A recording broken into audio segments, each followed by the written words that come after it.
Turkish Airlines presents Business Africa.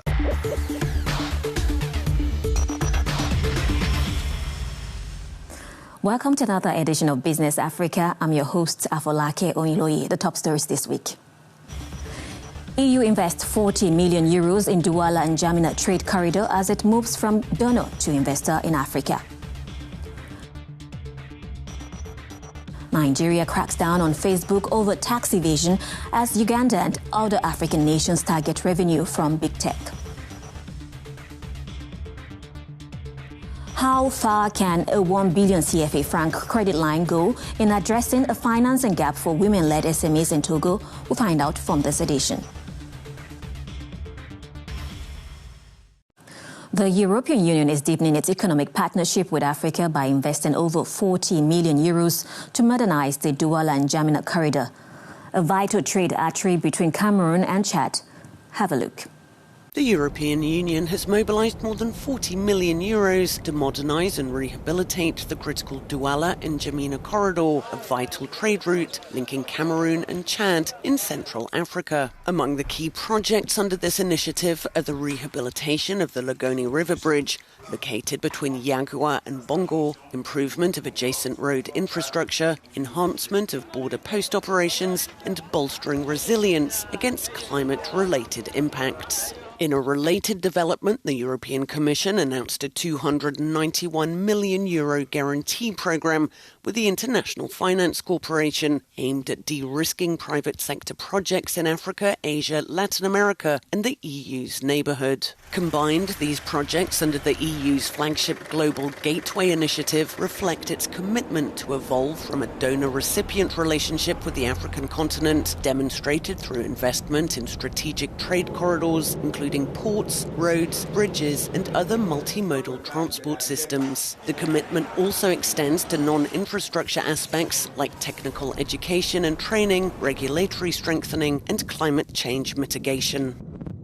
Joining us to discuss this project is Mr. Koen Jones, Director General of DG International Partnerships at the European Commission. Thank you for joining us on the show, Mr. Jones. Now, how does the EU IFC guarantee align with the Global Gateway initiative? What we do under Global Gateway is precisely to focus on how can we support our partners in actually boosting their value addition capacity in a number of critical sectors that respond to infrastructure, whereby we always look at what's the hard infrastructure needed and what's the ecosystem around it. For instance, the enabling environment, the regulatory framework. And that's the premise of Global Gateway, drive these investments. And to do so, we combine grant funding, that is good for capacity building, for training the labor force and so on, with indeed blending, whereby we will use part of our grant capacity to mix it with lending by banks, and guarantees, where indeed we will de-risk what banks or the private sector are doing to develop these investments. Now, why is the Douala and N'Djamena corridor strategically important for regional trade? Currently, if you look at the link between Chad and the port of Douala, actually you have the North Cameroonian route, which works, but which meets a number of challenges. Through the Lagoni Bridge, we create an alternative route that actually connects fast, swift, in an efficient way Chad to Douala. And so the indirect impact all of this has concerns more than 4.5 to 5 million people. Now, the bridge itself is only one piece. It's an important piece, but it's only one piece of a bigger puzzle. Basically, if we look at what we are doing around Cameroon, we're basically funding and upgrading more than 1,500 kilometers of roads. We're upgrading 950 kilometers of railway. How will the EU ensure long-term impact of these infrastructure projects? Always on the back of these infrastructure investments, we will look notably at what kind of investments are needed. In many cases, obviously, that's linked to agricultural production. So we will then move in with agricultural production programs that support the local communities, smallholder farmers, to actually get access and develop, improve their practices and develop their capacity to produce. There as well, we work with banks. We are looking at intermediate lending, at financing SMEs, even micro enterprises. So very often when they need to take money purely from a bank, the interest rates are prohibitive. So we will intervene to actually make that lending, that access to finance, much more accessible at actually lending rates that allow the people to really benefit from it. Now, talking about partnership, why does the EU consider Africa an important place for investment? We have been, since actually the summit we had 4 years ago, we have been designing with African partners at a continental scale, at a regional scale, and at a national scale. We've actually been saying, rather than doing these transfers of money, why don't we look at an investment agenda that actually supports you in bringing much more value addition to your economy, at creating value chains that connect us. Rather than financial flows that connect us, let's connect us through business, through investment, through value chains. And that's a real shift of the agenda we are doing. It has, of course, major economic benefits for Africa, in a number of cases also for Europe, because we connect each other in a number of sectors. But it also changes the politics of the relationship, because you're locking yourself in together in a mutual win-win investment partnership. And so the relation gets a totally different nature. That's why I'm so keen on driving this agenda, because it changes the economics and it changes the politics. Mr. Duns, thank you so much for those insights. Thanks a lot. Nigeria demands $290 million from Facebook over data and competition violations as the tech giant threatens to exit. It raises concerns over digital sovereignty and user impact. Here is more.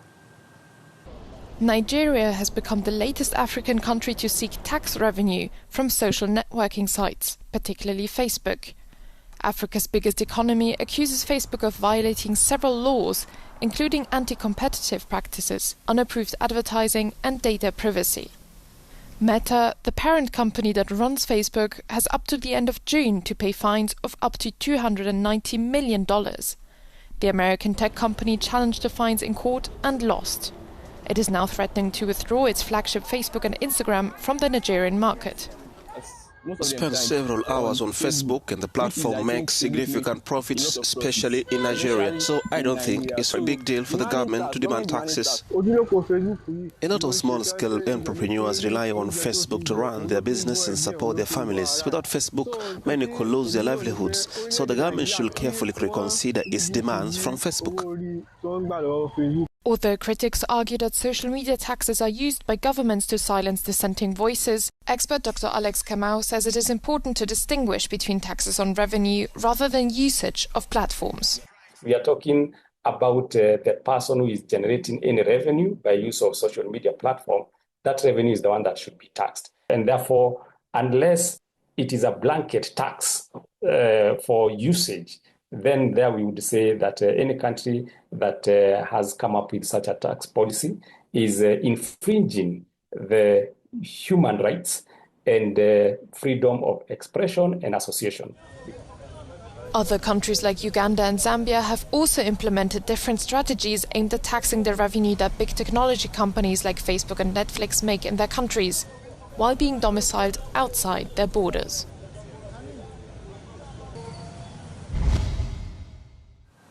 Women entrepreneurs in Togo welcome a 1 billion CFA franc credit line launched with EcoBank, hoping it will help close the $45 million funding gap for women-led SMEs. We have more details in the following reports. In 2023, Togo imported nearly $73 million worth of rice, an increase of more than 150% compared to 2019. Entrepreneur Rebecca Nyan hopes to reduce this dependency with her company, which focuses on producing the staple locally. Committed to promoting female producers, she is, however, struggling to meet this challenge because of difficulties accessing credit. As a woman and young entrepreneur, we don't automatically have access to the required guarantees like mortgages, for example. It's been rather difficult. So we've had to settle for small loans from financial institutions. According to a report by the African Development Bank, nearly 70% of female entrepreneurs in Africa, like Rebecca, face difficulties accessing credit. In Togo, the financing gap for women-led SMEs amounts to $45 million. To address this, the Cephas Foundation has partnered with EcoBank to launch the Elever program, mobilizing $1.7 million in Togo. Their goal not only to provide funding, but also to train women in preparing strong credit applications. The partnership will provide practical support for the training of women entrepreneurs in Togo, so 150 SMEs that we're going to identify, strengthen and support towards financing. We've opened a credit line of nearly $2 million. These women need to be prepared if they're to have access to finance. With more initiatives like Cephas, women like Rebecca can finally hope to achieve their dreams. That brings us to the end of this episode of Business Africa. Thank you for watching. For more business stories and the latest updates, stay tuned to Africa News or visit us online at africanews.com. See you soon.